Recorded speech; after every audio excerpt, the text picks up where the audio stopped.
بسم الله الرحمن الرحيم ياسين والقرآن الحكيم إنك لمن المرسلين على صراط مستقيم تنزيل العزيز الرحيم لتنذر قوما ما أنذر آباؤهم فهم غافلون لقد حق القول على أكثرهم فهم لا يؤمنون إنا جعلنا في أعناقهم أغلالا فهي إلى الأذقان فهم مقمحون وجعلنا من بين أيديهم سدا ومن خلفهم سدا فأغشيناهم فهم لا يبصرون وسواء عليهم أنذرتهم أم لم تنذرهم لا يؤمنون إنما تنذر من اتبع الذكر وخشي الرحمن بالغيب فبشره بمغفرة وأجر كريم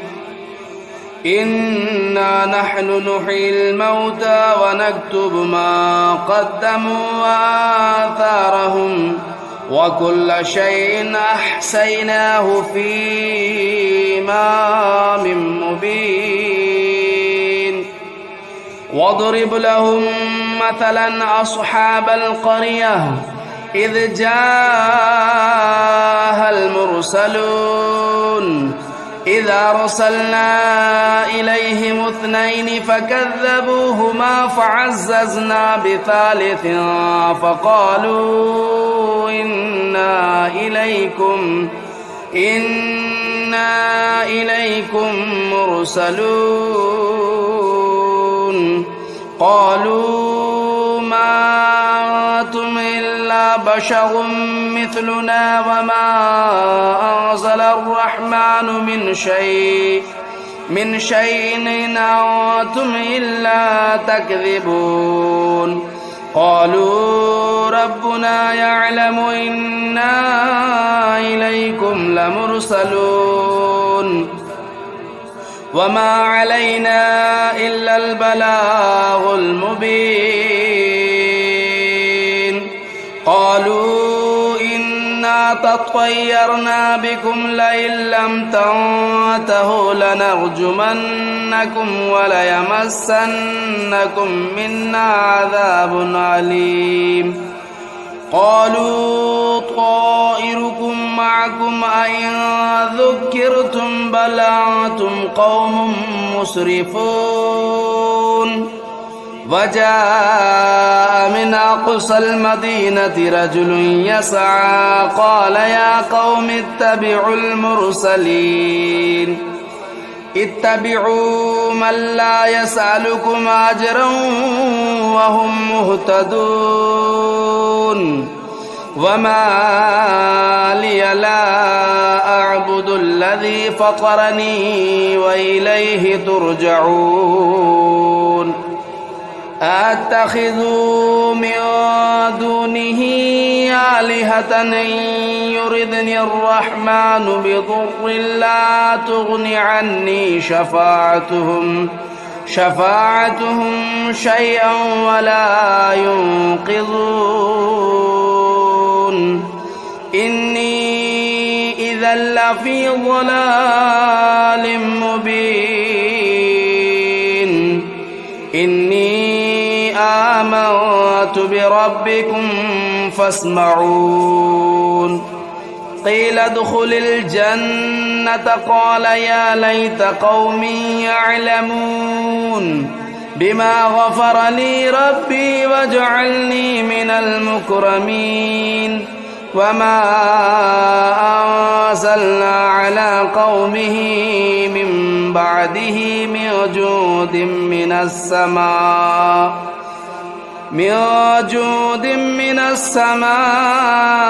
وما كنا منزلين إن كانت إلا صيحة واحدة فإذا هم خامدون يا حسرة على العباد ما يأتيهم من رسول إلا كانوا به يستهزئون ألم يروا كم أهلكنا قبلهم من القرون أنهم إليهم لا يرجعون وإن كل لما جميع لدينا محضرون وآية لهم الأرض الميتة أحييناها وأخرجنا منها حبا فمنه يأكلون وجعلنا فيها جنات من نخيل وأعناب وفجرنا فيها من العيون ليأكلوا من ثمره وما عملته أيديهم أفلا يشكرون سبحان الذي خلق الأزواج كلها مما تنبت الأرض ومن أنفسهم ومما لا يعلمون وآية لهم الليل نسلخ منه النهار فإذا هم مظلمون والشمس تجري لمستقر لها ذلك تقدير العزيز العليم والقمر قدرناه منازل حتى عاد كالعرجون القديم لا الشمس ينبغي لها أن تدرك القمر ولا الليل سابق النهار وكل في فلك يسبحون وآية لهم أنا حملنا ذريتهم في الفلك المشحون وخلقنا لهم من مثله ما يركبون وإن نشأ نغرقهم فلا صريخ لهم ولا هم ينقذون إلا رحمة منا ومتاعا إلى حين وإذا قيل لهم اتقوا ما بين أيديكم وما خلفكم لعلكم ترحمون وما تأتيهم من آية من آيات ربهم إلا كانوا عنها معرضين وإذا قيل لهم أنفقوا مما رزقكم الله قال الذين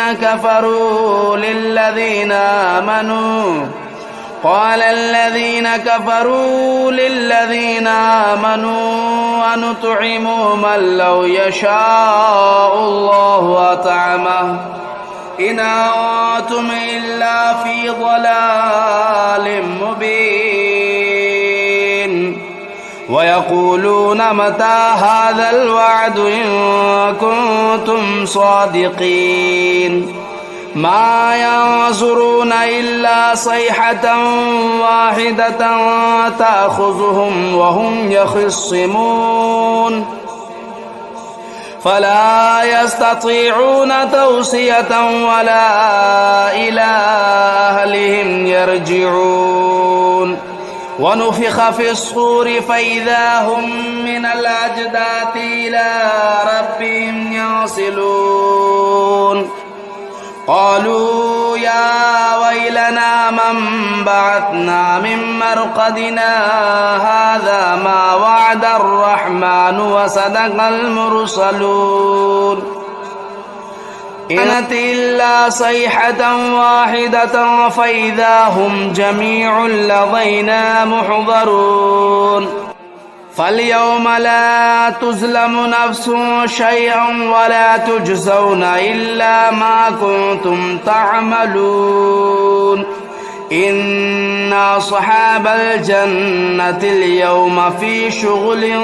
فاكهون هم وأزواجهم في ظلال على الأرائك متكئون لهم فيها فاكهة ولهم ما يدعون سلام قولا من رب رحيم وامتازوا اليوم أيها المجرمون ألم أعهد إليكم يا بني آدم ألا تعبدوا الشيطان إنه لكم عدو مبين وأن اعبدوني هذا صراط مستقيم ولقد أضل منكم جبلا كثيرا أفلم تكونوا تعقلون هذه جهنم التي كنتم توعدون اصلوها اليوم بما كنتم تكفرون اليوم نختم على أفواههم وتكلمنا أيديهم وتشهد أرجلهم بما كانوا يكسبون ولو نشاء لطمسنا على أعينهم فاستبقوا الصراط فأنى يبصرون ولو نشاء لمسخناهم على مكانتهم فما استطاعوا مضيا ولا يرجعون ومن نعمره ننكسه في الخلق أفلا يعقلون وما علمناه الشعر وما ينبغي له إن هو إلا ذكر وقرآن مبين لينذر من كان حيا ويحق القول على الكافرين أولم يروا أنا خلقنا لهم مما عملت أيدينا أنعاما فهم لا مالكون وذللناها لهم فمنها ركوبهم ومنها يأكلون ولهم فيها منافع ومشارب أفلا يشكرون واتخذوا من دون الله آلهة لعلهم ينصرون لا يستطيعون نصرهم وهم لهم جند محضرون فلا يحزنك قولهم إنا نعلم ما يسرون وما يعلنون أولم ير الإنسان أنا خلقناه من نطفة فإذا هو خصيم مبين وضرب لنا مثلا ونسي خلقه قال من يحيي العظام وهي رميم قل يحييها الذي أنشأها أول مرة وهو بكل خلق عليم الذي جعل لكم من الشجر الأخضر نارا فإذا أنتم منه توقدون أوليس الذي خلق السماوات والأرض بقادر على أن يخلق مثلهم بلى وهو الخلاق العليم إنما أمره إذا أراد شيئا أن يقول له كن فيكون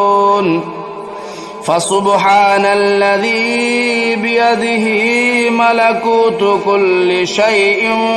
وإليه ترجعون بسم الله الرحمن الرحيم الرحمن علم القرآن خلق الإنسان علمه البيان الشمس والقمر بحسبان والنجم والشجر يسجدان والسماء رفعها ووضع الميزان ألا تطغوا في الميزان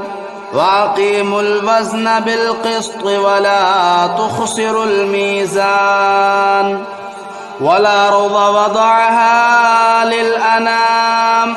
فيها فاكهة والنخل ذات الأكمام والحب ذو العصف والريحان فبأي آلاء ربكما تكذبان خلق الإنسان من صلصال كالفخار وخلق الجان من مارج من نار فبأي آلاء ربكما تكذبان رب المشرقين ورب المغربين فبأي آلاء ربكما تكذبان مرج البحرين يلتقيان بينهما برزخ لا يبغيان فبأي آلاء ربكما تكذبان يخرج منهما اللؤلؤ والمرجان فبأي آلاء ربكما تكذبان وله الجوار المنشآت في البحر كالأعلام فبأي آلاء ربكما تكذبان كل من عليها فان ويبقى وجه ربك ذو الجلال والإكرام فبأي آلاء ربكما تكذبان يسأله من في السماوات والأرض كل يوم هو في شأن فبأي آلاء ربكما تكذبان سنفرغ لكم أيها الثقلان فبأي آلاء ربكما تكذبان يا معشر الجن والإنس إن استطعتم أن تنفذوا من أقطار السماوات والأرض فانفذوا لا تنفذون إلا بسلطان فبأي آلاء ربكما تكذبان يرسل عليكما شواظ من نار ونحاس فلا تنتصران فبأي آلاء ربكما تكذبان فإذا انشقت السماء فكانت وردة كالدهان فبأي آلاء ربكما تكذبان فيومئذ لا يسأل عن ذنبه إنس ولا جان فبأي آلاء ربكما تكذبان يعرف المجرمون بسيماهم فيؤخذوا بالنواصي والأقدام فبأي آلاء ربكما تكذبان هذه جهنم التي يكذب بها المجرمون يطوفون بينها وبين حميم آن فبأي آلاء ربكما تكذبان ولمن خاف مقام ربه جنتان فبأي آلاء ربكما تكذبان ذواتا أفنان فبأي آلاء ربكما تكذبان فيهما عينان تجريان فبأي آلاء ربكما تكذبان فيهما من كل فاكهة زوجان فبأي آلاء ربكما تكذبان متكئين على فرش بطائنها من استبرق وجنى الجنتين دان فبأي آلاء ربكما تكذبان فيهن قاصرات الطرف لم يطمثهن إنس قبلهم ولا جان فبأي آلاء ربكما تكذبان كأنهن الياقوت والمرجان فبأي آلاء ربكما تكذبان هل جزاء الإحسان إلا الإحسان فبأي آلاء ربكما تكذبان ومن دونهما جنتان فبأي آلاء ربكما تكذبان مدهامتان فبأي آلاء ربكما تكذبان فيهما عينان نضاختان فبأي آلاء ربكما تكذبان فيهما فاكهة والنخل والرمان فبأي آلاء ربكما تكذبان فيهن خيرات حسان فبأي آلاء ربكما تكذبان حور مقصورات في الخيام فبأي آلاء ربكما تكذبان لم يطمثهن إنس قبلهم ولا جان فبأي آلاء ربكما تكذبان متكئين على رفرف خضر وبخري حسان فبأي آلاء ربكما تكذبان تبارك اسم ربك ذو الجلال والإكرام بسم الله الرحمن الرحيم تبارك الذي بيده الملك وهو على كل شيء قدير الذي خلق الموت والحياة ليبلوكم أيكم أحسن عملا وهو العزيز الغفور الذي خلق 7 سماوات طباقا ما ترى في خلق الرحمن من تفاوت فارجع البصر هل ترى من فطور ثم ارجع البصر كرتين ينقلب إليك البصر خاسئا وهو حسير ولقد زينا السماء الدنيا بمصابيح وجعلناها رجوما للشياطين وأعتدنا لهم عذاب السعير وللذين كفروا بربهم عذاب جهنم وبئس المصير إذا ألقوا فيها سمعوا لها شهيقا وهي تفور تكاد تميز من الغيظ كلما ألقي فيها فوج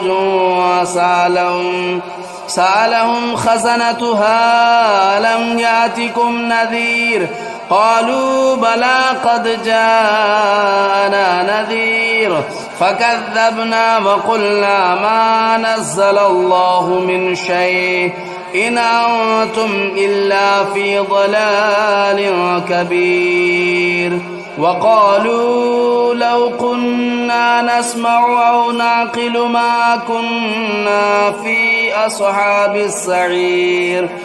فاعترفوا بذنبهم فسحقا لأصحاب السعير إن الذين يخشون ربهم بالغيب لهم مغفرة وأجر كبير وأسروا قولكم أو اجهروا به إنه عليم بذات الصدور ألا يعلم من خلق وهو اللطيف الخبير هو الذي جعل لكم الأرض ذلولا فامشوا في مناكبها وكلوا من رزقه وإليه النشور أأمنتم من في السماء أن يخسف بكم الأرض فإذا هي تمور أم أمنتم من في السماء أن يرسل عليكم حاصبا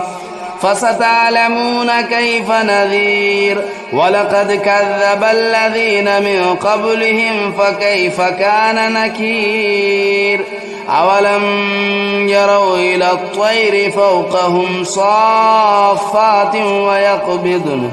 ما يمسكهن إلا الرحمن إنه بكل شيء بصير أمن هذا الذي هو جند لكم ينصركم من دون الرحمن